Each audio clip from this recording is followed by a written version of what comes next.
अमावस, काली रात का रहस्य। कहते हैं अमावस की रात सबसे खतरनाक होती है। उस रात अंधेरा सिर्फ बाहर ही नहीं बल्कि इंसान की रूह तक में उतर जाता है। देवागढ़ नाम का एक छोटा सा गांव है जहां लोग आज तक अमावस की रात घर से बाहर निकलने की हिम्मत नहीं करते। वजह है गांव के बाहर खड़ा एक पुराना पीपल का पेड़। कहते हैं उस पर कोई अदृश्य शक्ति उतरती है जिसकी परछाई तक इंसान को पागल बना देती है। लेकिन राजीव, शहर का एक पत्रकार, इन कहानियों पर यकीन नहीं करता था। वो सोचता था कि सब गांव वालों की बनाई हुई कहानियां हैं और सच का पता लगाने वो उसी रात, अमावस की रात, अकेला निकल पड़ा। रात के ठीक 12 बजे गांव पूरी तरह सन्नाटे में डूबा था।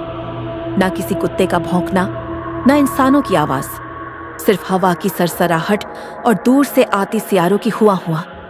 राजीव हाथ में टॉर्च और कैमरा लिए सीधे पीपल के पेड़ तक पहुंचा।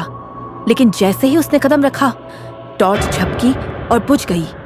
बैटरी सही थी, फिर भी रोशनी चली गई और तभी उसके पीछे पायल की हल्की हल्की छनक सुनाई दी, जैसे कोई औरत अंधेरे में चल रही हो। उसने पीछे मुड़कर देखा, लेकिन वहां कुछ नहीं था। दिल की धड़कन तेज होने लगी, फिर भी वो रुका नहीं।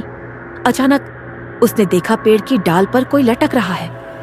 धुंधली चांदनी जब बादलों से बाहर आई तो राजीव की आंखें फटी की फटी रह गईं। पेड़ से लटक रही थी एक औरत की लाश। उसकी आंखें बिल्कुल सफेद और मुंह से खून टपक रहा था।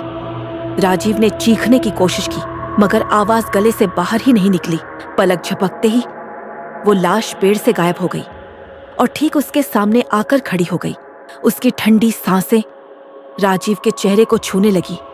राजीव कांपते हुए पीछे हटा, लेकिन तभी जमीन से कोई ठंडी उंगलियां निकली और उसके पैरों को कस कर पकड़ लिया। राजीव ने आखिरी बार पूरी ताकत से चीखने की कोशिश की, लेकिन उसकी आवाज हवा में घुलकर कहीं खो गई। सुबह जब गांव वाले वहां पहुंचे तो राजीव का कैमरा पेड़ के नीचे पड़ा था, लेकिन राजीव कहीं नहीं मिला। कैमरे की रिकॉर्डिंग देखी गई तो उसमें सिर्फ एक ही चीज दर्ज थी, पीपल के पेड़ के नीचे बैठी एक औरत जो सीधे कैमरे की तरफ देखकर हंस रही थी। उसकी आंखें सफेद थीं और उसकी हंसी इतनी भयानक कि सुनते ही रूह कांप जाए।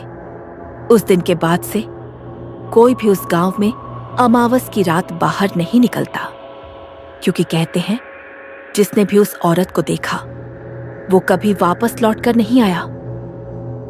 अगर यह स्टोरी आपको अच्छी लगी तो वीडियो को लाइक करें और ऐसे ही डरावनी स्टोरी देखने के लिए चैनल को सब्सक्राइब करें।